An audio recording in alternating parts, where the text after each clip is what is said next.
If wrestling were real, you'd want to be number 30 in the Royal Rumble. Of course you would. It gives you the best chance of winning and you could book your spot in the main event of WrestleMania. Then your parents would be proud. Finally. All coming together. As it's a work though, you actually want to be nowhere near it. Aside from The Undertaker, John Cena and Triple H, no one in history, as of me saying these words, has entered last and picked up the victory. So screw that. If you want to make an impression in WWE's best stipulation match, what you really want to do is come in first or second. Carrying with it a certain amount of excitement and magic, many a wrestler have picked up this on-paper nightmare and ensured they were still part of the conversation long after the event went off the air. It does still suck to be number 2 a little bit because you start at the exact same time as number 1 and yet nobody remembers you as much, but well, what are you gonna do? I'm Simon from What Culture and this is the 10 best number 1 and number 2 entrants in WWE Royal Rumble history. Number 10, CM Punk and Daniel Bryan. Just so it's established, the title of each entry will feature the first entrant first and the second entrant second, naturally, but in 2011 it was indeed CM Punk and Daniel Bryan in the opening spots. The second largest Rumble in history after the greatest Royal Rumble trumped it last year. 40 people were squeezed in here, with Alberto Del Rio coming out the winner. It was a time where so-called indie darlings were all the rage, which led WWE to putting this soiree together. Beginning with Punk having his ass kicked by the Core, which did make things somewhat exciting, it got going properly when Bryan arrived to enter into a back and forth with Punk, complete with smooth exchanges, nice wrestling, and an audience who were pleased to see it. Matt Striker did ruin things a tad by shouting, "The internet loves this right now," which makes no sense at all when you break it down, but his sentiment was correct. It was like Ring of Honor being showcased on a big stage, and the performance from each man, both here and throughout, was nothing short of awesome. Number 9, Axe and Smash. I will never get bored of the tagline, "Every man for himself," and never was that truer than in 1989 when Demolition found themselves at odds with one another. A proper shocker back in the late 90s where two babyfaces smacking each other about was rare. This was pushed even higher because the pair were tag team champions. They surely couldn't come to blows, could they? It's moments like this that really cemented the Rumble as a great concept because it proved it could and would deliver things you rarely saw. On top of that, it showed that everybody involved wanted to win. Axe and Smash didn't think twice about having a fight because they knew what was at stake. See how easy it can be sometimes? Commentators didn't even need to scream that into our faces. We were only a year into all of this before WWE began to pull incredible ideas out of their hat, and you have to include this as one of them. It left people excited, stunned, and ready for more, which is exactly what would happen from this point onwards. Number 8, Shawn Michaels and the British Bulldog. The 1995 Rumble is very well booked. Even though the roster at the time wasn't anywhere near the WWE's peak, one simple idea carried the whole thing throughout. Could Shawn Michaels actually make it to the end after entering at number 1? On top of that, could the Bulldog do it from number 2?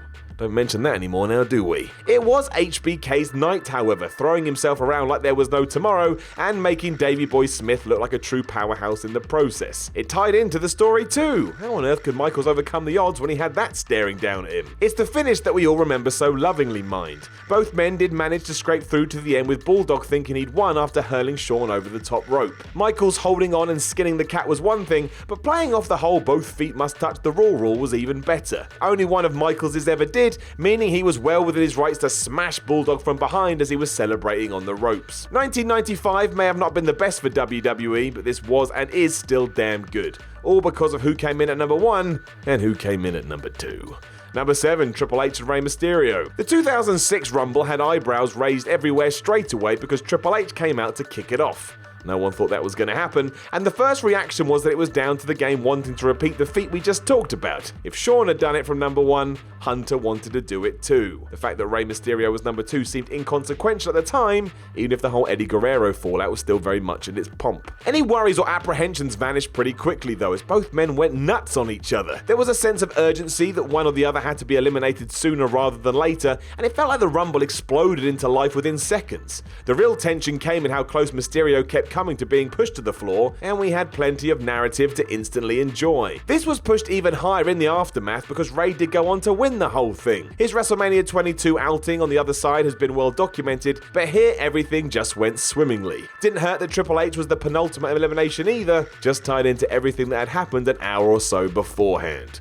Wonderful stuff. Number 6, Chris Benoit and Randy Orton. Clearly set up to invoke some sort of meta storyline. In 2004, WWE paired Randy Orton to square off against Chris Benoit to begin that year's Rumble. It seemed as if this was the coming together of two different ideals. On the one hand was a dude who had gone through a very slow, difficult crawl to the peak of his profession, and on the other was a third-generation star who had been handpicked from day one. The contrast worked, and it just rallied the fans behind Benoit even more than they probably would have been anyway. The opening mini-match was evidence of that too. Benoit rocked Randy with his trademark chops before the then IC champion utilized his size and power advantage to assume control. There was nothing pretty about Benoit's comeback either. He had to submerge Orton with a standing crossface before decking him with a wincing knee to the gut. In order to win the match, he was going to have to grit it out. Benoit eventually won, of course, but this pairing made clear that WWE had a very particular plan, no matter what public opinion thought. Number 5, Eddie Guerrero and Chris Benoit. Only a year prior, Guerrero and Benoit had been celebrating world title wins while WWE played off their friendship, and that moved all the way to 2005 where they opened up the Rumble. It was good, because of course it was, they knew each other better than anybody, and almost drew a line under their journeys at this point. Now it was weird that they tried to do submission moves to each other, as really it was a waste of time, but ignoring that, it was still top wrestlers having a top wrestling match. They just also happened to be waiting for 28 other dudes to run down the aisle. Things took a downward turn when Daniel Puder entered at number 3 only to be hazed due to being in the doghouse.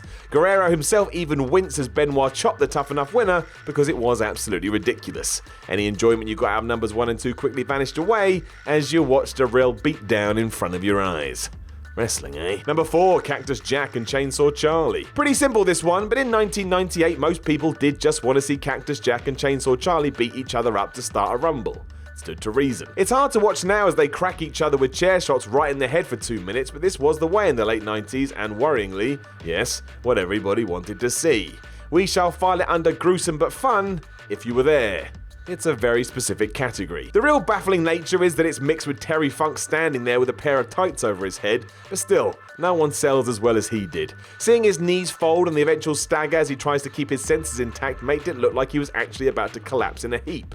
Could be because he actually was, I wouldn't have been surprised. A pairing born out of plans more than anything else, 1998 was also when Mick Foley pulled triple duty with the three faces of Foley, creating a memorable moment and masking the limited roster at the time. Play to your strengths, friends.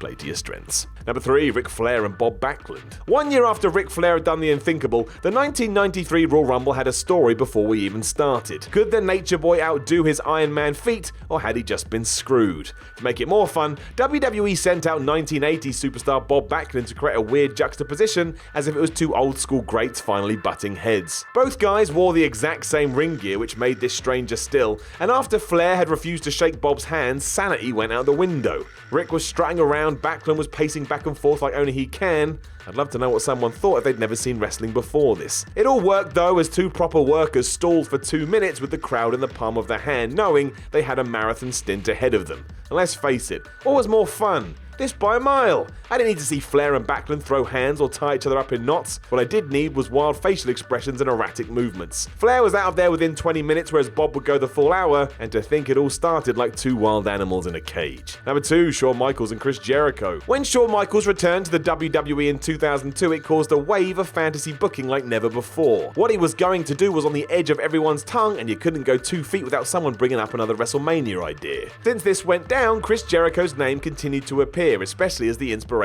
was obvious. That wasn't just the fans either, WWE knew what was necessary as well. When it turned out to be the pair kicking off the 2003 Rumble, all of a sudden it seemed as if dreams would become a reality. Instead of just being a cool concept mind, it was done to build to a WrestleMania program and deliver a proper swerve simultaneously. Christian cosplayed as Chris Jericho in a glorious bait and switch, allowing Jericho to slip into the ring and rock Michaels with a low blow. Y2J then floored Michaels with a thudding chair shot. This wasn't an athletic exhibition done by two men capable of it just because, it was a great setup angle unique to the context of the Rumble match. That is what I'm talking about. Number 1, The Undertaker and Shawn Michaels. The Royal Rumble is badass because of the situations it brings up that wouldn't be as cool if they happened elsewhere. For example, when The Undertaker and Shawn Michaels had an incredible ending to the 2007 entry, no one thought WWE would start 2008's iteration off by rekindling just that. They did though, and they got it right. Happening in Madison Square Garden and picking right from where they left off, the two set the bar stupidly high that no one really topped for the rest of the night. In a proper hand-to-mouth, crap moment, moment, take a lunge that a rope-crotched Michaels with HBK dodging the Phenom at the last possible moment. The two legends perfectly grasped how the opening to the Rumble should be pitched, and they basically had a high-quality match in the few minutes they had before somebody else joined the fray. Hilariously, that guy was Santino Marella, and when you know it, using his own unique brand of comedy, he was more than able to hold his own. Smart that.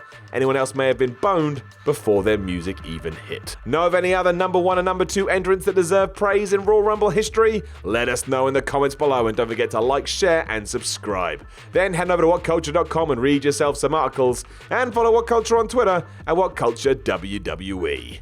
My name is Simon from What Culture. Thanks for listening, and I'll talk to you again soon.